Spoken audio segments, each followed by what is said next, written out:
অনুষ্ঠানে আজকে আমাদের মাঝে উপস্থিত আছে এই জেলার সুযোগ্য এবং মান্যবর জেলা প্রশাসক জনাব আফরোজা পারভীন। আগামী প্রজন্মকে গড়ে তোলার দায়িত্ব কিন্তু আমাদের শিক্ষক শিক্ষিকাদের এবং আমাদের বিদ্যালয়। বিদ্যালয় শুধু এমন কোন স্থান না যেখানে বাচ্চারা শুধু পড়ালেখা শিখবে।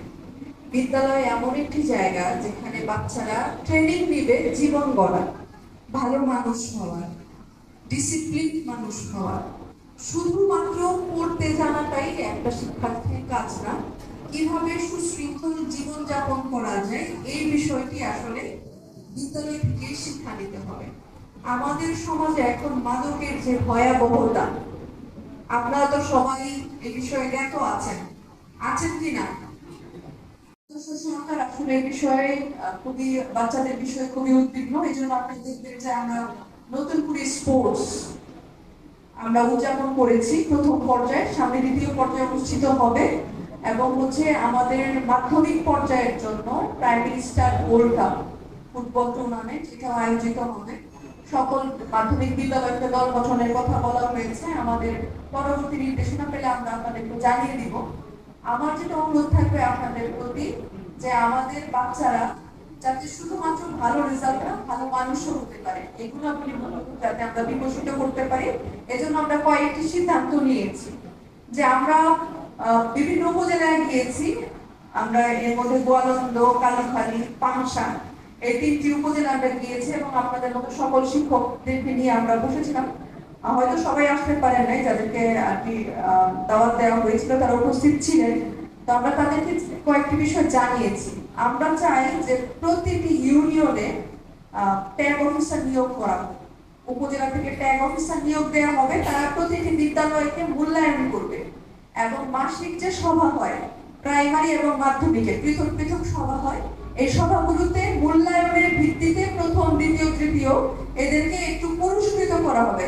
আমরা বলছি না যে বড় কোনো পুরস্কার দিতে হবে, আপনার সক্ষমতা অনুযায়ী একটা ফুল দিয়েও আমরা অভিনন্দন না হই নিজেদের সন্তানের বিষয়ে, তাহলে কিন্তু আসলে আমাদের জন্য সঙ্গে খারাপ সময় অপেক্ষা করছে।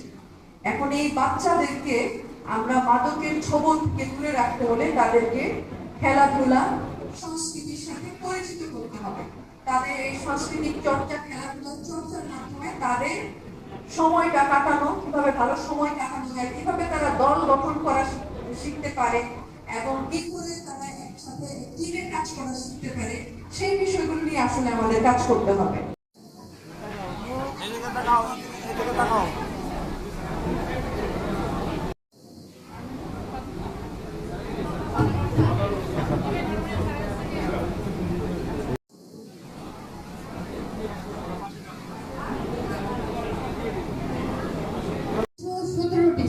তিনটি প্রতিষ্ঠানে দেওয়া হচ্ছে স্যার। শিক্ষার্থীর উপস্থিতির রেশিও অনুযায়ী আমরা মাদানী কমপ্লেক্স মহিলা দাখিল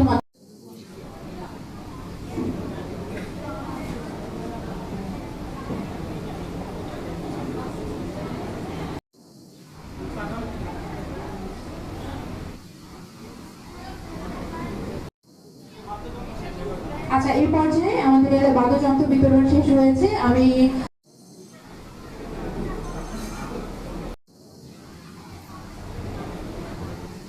ধন্যবাদ। এই পর্যায়ে স্বাগতম জানাচ্ছি।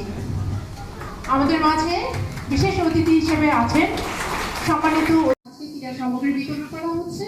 তার মধ্যে স্যার আমাদের এখানে